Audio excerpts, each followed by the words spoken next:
ओडार एभली दृश्य के देखिलु टेक्का पका जाइछि पुलिस ऊपर टेक्का मार होइछि ए गोटे बड़ दृश्य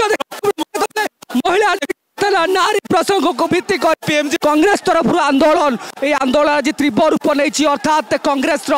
युवक कर्मी माने पुलिस ऊपर को ढेला पत्थर माड़ करने सहित चेयर पकाई एवं इतिमध्य पुलिस बड़ फोर्स मुतयन होती किंतु व्यापक पुलिस फोर्स मुतयन सत्वे से कौन खातिर पड़ूना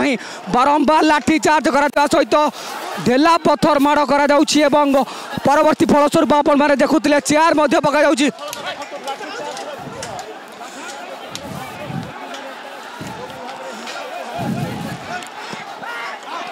पुलिस तरफ गुंडाराज जो चलता अभियोग आसाला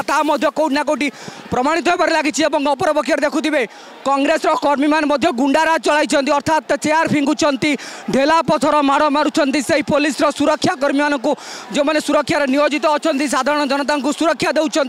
तार परिणाम स्वरूप से आज दशा भोगवा पड़ुछि अर्थात कांग्रेस युव प्रतिनिधि माने हिंसात्मक वातावरण सृष्टि कर लोअर पीएमजी शांतिपूर्ण गणधारणा ना ये जो परिस्थिति सृष्टि होती हुए तो परवर्ती समय एक भिन्न दृश्य देखाई पारे जो शांतिपूर्ण विक्षोभर डाकरा दि जाता शांतिपूर्ण भाव में राज्य सरकार को अवगत कहुला हक मागुले राजरास्त किंतु तार परिणाम स्वरूप आपण मैंने देखुले राजरास्त महाविक्षोभ अर्थात पुलिस सहित धस्ताधस्ती परिस्थिति मारपिट ता सहित चेयर फिंगा एवं लाठी चार्ज एवं टेका पत्थर फिंगा।